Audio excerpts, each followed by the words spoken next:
Thank you for watching Profile, the show that shares inspiring stories of ordinary people who are doing extraordinary things in this world. Today we have a special episode for you. Canada seems to be the new land of opportunity. And although immigrating to Canada might seem like there is a smooth and clear pathway, we have to remember that it isn't always the case. Everyone's experience is different. And I think it's important to hear this particular story. I have here with me today Jonas and Carol. They are both Brazilians. They have migrated to Canada. However, their process took a turn. And today, they have decided to go back home. Jonas, Carol, so good to have you on our show. How are you doing? Doing good, thank you. From Brazil, right? And Yes. here in Canada. Why did you guys decide you want to move to Canada? We researched some countries just like Australia, New Zealand. Canada has this feeling that is more acceptable, more open to immigrants. Canada it is. When was this? How long ago? 6 years ago 6 years ago, yeah. when I got married.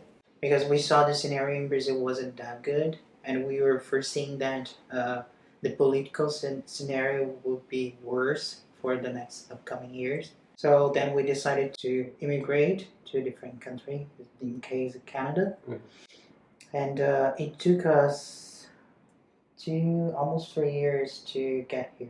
Yeah, all the years. Yeah. Yeah, because to save money and Okay. find the best way to come. Got it.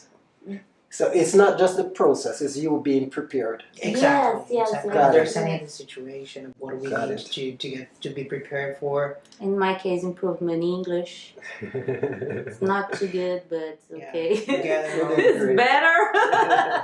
also gather all the documentation Mhm. necessary for the immigration process. Nice. Did you do the process yourself or you got help? Now we decided to have an immigrant advisor Yes. because there are some tricky parts that we wouldn't like to have our visa denied at first. Right. So that with that help we could make the process easier. I know there are many ways to get into Canada. Yes. What were some of the ways of getting in here and which one did you select? Most of the ways we noticed were the express entry, but they all require some experience in Canada. But we didn't have any of these experiences, so we decided to study. So did both of you apply as student or just No, one? no, Just on one. him. Okay. I came with the ETA and I stayed here for 6 months without a work permit. And when I got my work permit is in the middle of the pandemic. Oh, So yeah. it's everything Yeah. was difficult. Right. I thought that I'm the person that is more visas inside the Canada that I know. Really, I have like 5 visas. I've never had a 4 year. full year visa. Oh, Never, boy. never. Always Oh, boy. 5 months. Okay, I need to extend for my 5 months. We got here in September. In January, I switched to my study permit, and then I then can apply to my. she could apply for her open work permit. Which year did you get here to Canada? 2019. 19, just 19. before. Yeah, we came together. And you studied, how long was the program? Yeah, 1 year program. 1 year. That took you to 2020. Yeah, but due to the pandemic, I had some issues. I had to extend my Studies. studies. Yeah. All right. What was the agreement? Is it that you need to finish school in 1 year? What was it? According to the rules, you have to finish your program within 1 year. You can finish earlier, but your open work permit will be at the same time you study for. You applied for, not you studied. You applied for. Got it. The only requirement to get your PGWP is you have to be a full-time student. Okay. What happened to me is during the pandemic, I was in the wait list, and the subject didn't open. So, and I lost some subjects during the programs, and there was 3 semesters I was a part-time student. So according to my college, you are considered a full-time student when you apply for 9 credits. 9 credits. And its subject is equal 3 credits. So you fall short there. Yeah. That is mainly because of the pandemic, how that affected schooling and programs. Yeah, it was a snowball effect because I was with that problem with the subject, and also I was about to finish my program, and when I called the college, I asked if I could finish my program with only 27 credits rather than 30 credits. And the moment the answer I got, yes, if you can apply for your practicum, you were able to finish your course. But at the end of the practicum, I got an email saying that I wasn't qualified to graduate because I didn't get my 30 credits. I was 3 credits short.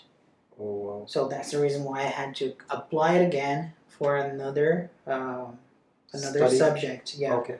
But the last one, if I had enrolled at least 3 subjects, I would fit to the program again, to the PGWP, because I was studying back to the full time.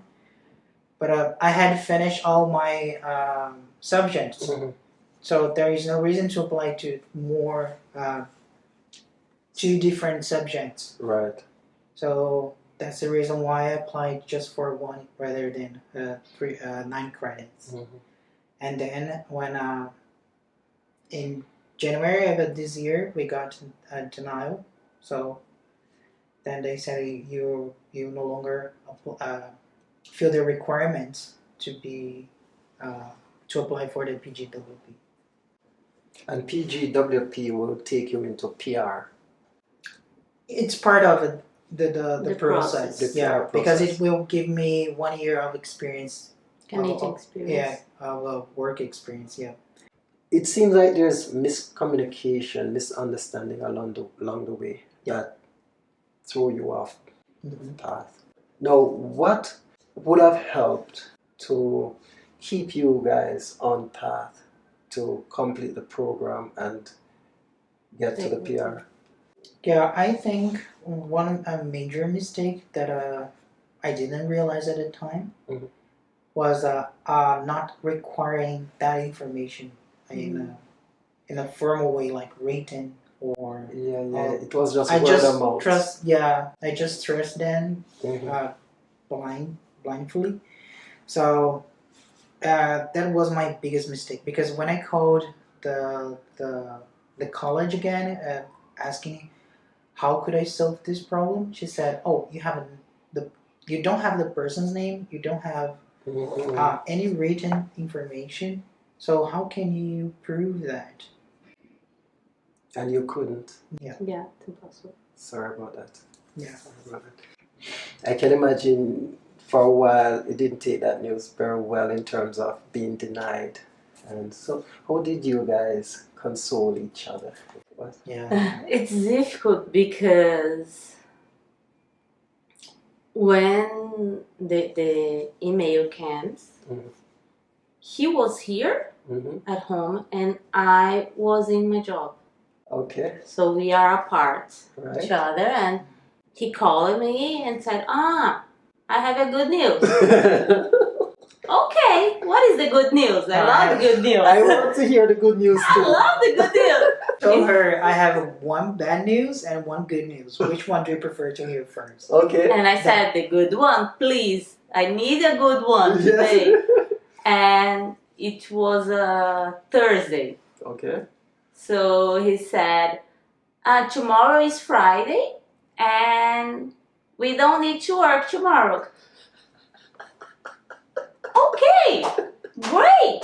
It's a Friday, but how did you know this? And I don't know, Right. because I'm here in my company. Right. Said, no, it's because our visa were denied, so we can't work anymore. Yeah. Wow. What? Wow. It feels like a failure, but at the same time, there is some hope at the end of the day, and it's part of the process. It's not always goes as you plan. Because when we got here in Canada, my father had a health issue. He almost died. During the same process, he got the COVID. We recently discovered he was fighting against cancer. Yeah. So he's fragile now. I think I need to be there. I'm not a doctor. I'm not cure him, but I need to support them. Yeah. So and as the only child, because I'm the only child they have, it's quite difficult for them because they don't have any support. They live alone by themselves. The other part of the family are spread throughout the country, and the closest part of the family, they are 400 kilometers away. So it takes like 5 hours. 5-6 hours driving to other city. Yeah. So that's the bright side I'm trying to look at, because I'll be there with them. Yeah. Yes. It's time to go. Yes. And if we not saw this before, that we really need to go to Brazil, something needs to happen to show us this, and unfortunately is this, but Yeah. we need to know. We need to see our family, not only our parents, but grandmas and everybody. So going back, you're gonna make the best of it, right? Yeah. No, you're going home. Did you have to go? It wasn't required to, because we have 92 days to try to solve our problem here with the documentation.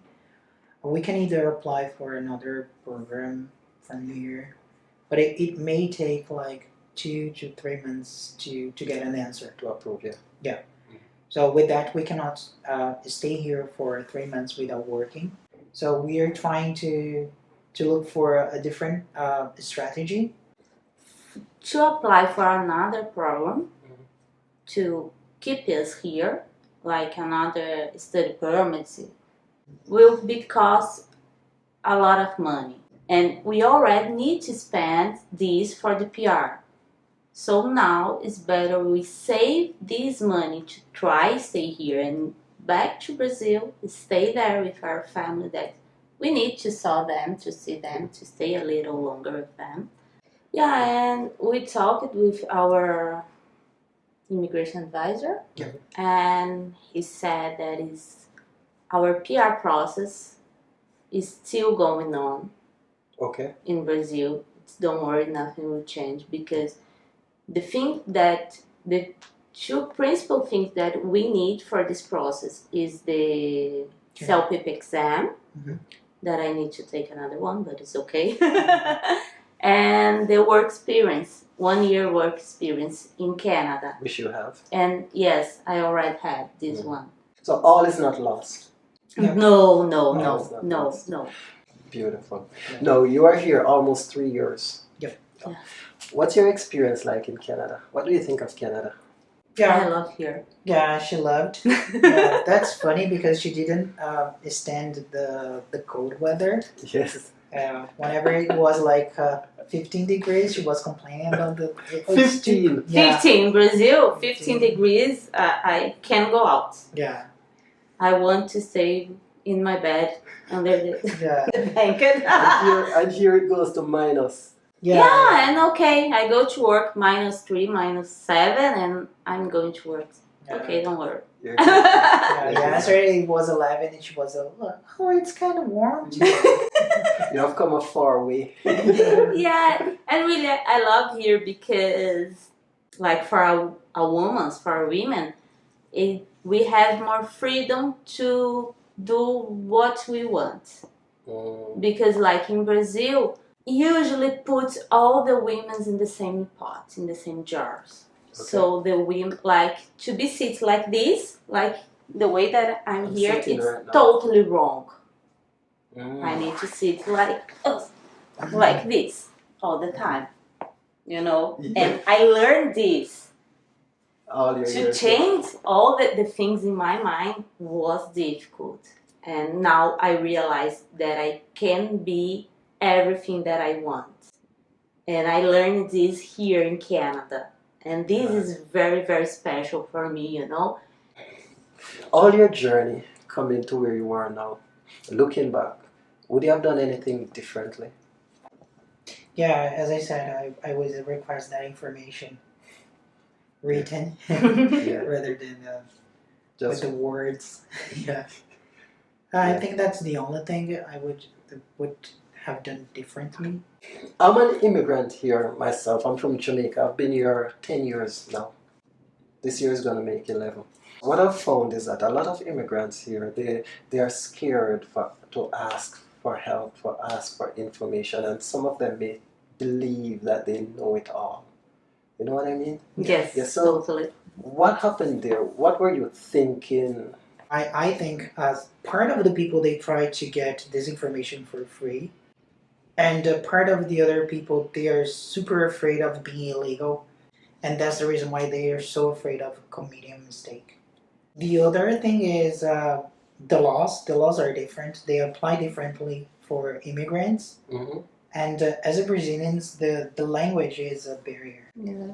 And another thing, you try to do everything to be accepted in that community. To And feel. No, to feel. and I think it's look like how if you need to do a lot of questions, Mm-hmm.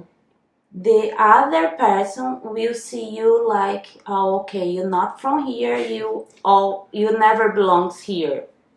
So I think it's a little of this part of feeling to be here, you know, to be one of them. And if you find yourself asking these questions, that question in you make you feel like you are not from here. It also we also notice that, for example, within our community, if you are an immigrant, a part-time immigrant, you're just a random guy that came here.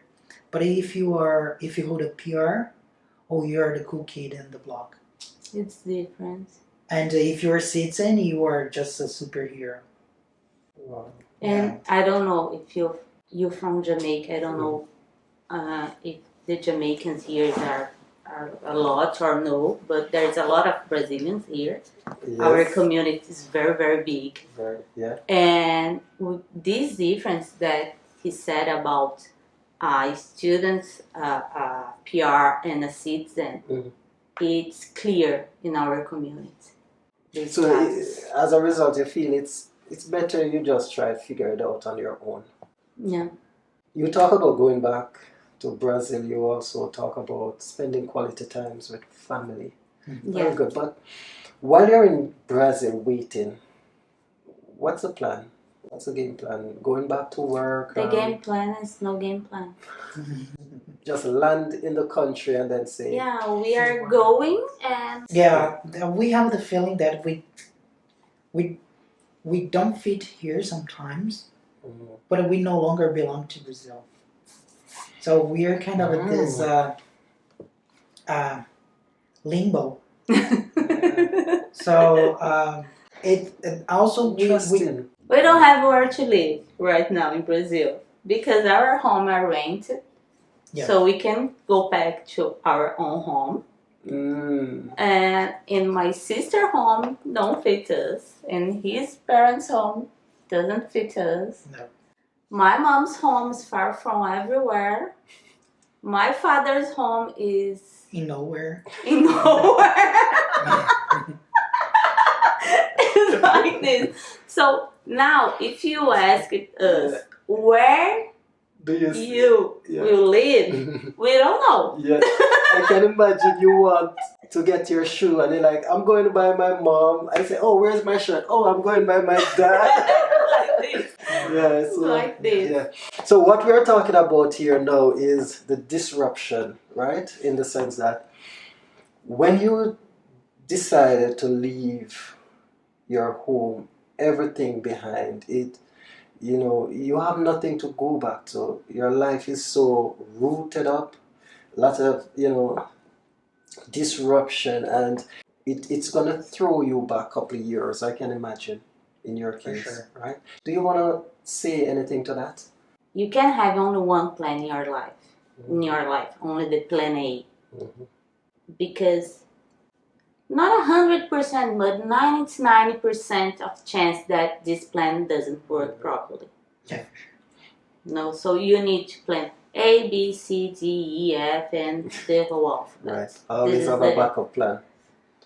Awesome. So now we are in the plan M.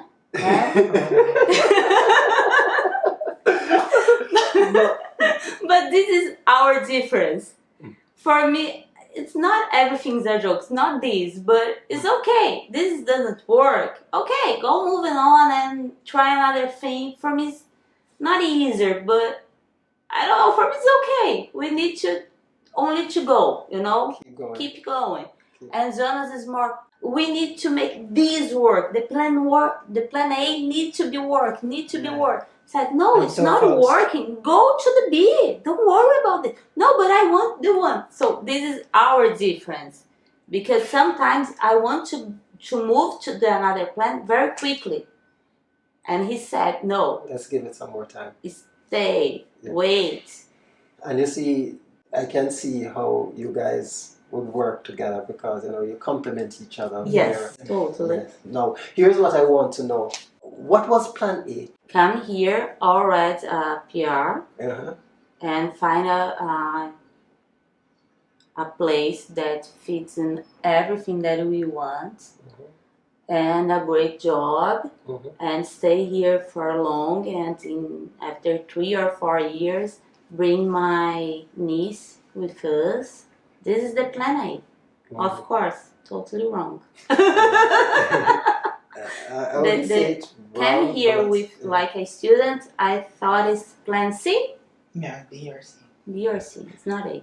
What advice would you have for people who are thinking, I just want to go somewhere different to have a different life? And for people coming to Canada, what's your message to them to say, do your research, stick to the plan? What would you say?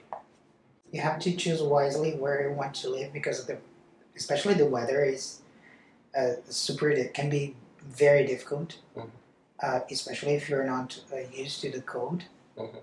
And the second is, although they sell the idea, Canada is accepting all immigrants, and you have to follow the rules, otherwise you're going to be kicked out. They are super strict to the rules here, so you need to follow them. What? Make everything right. Yeah, you have to follow every single step, otherwise you're not going to make it work. I couldn't have said it any better. Thank you so much, and make sure you get the proper guidance. Do the research and ask the right questions. I'll see you next time. Bye. Bye.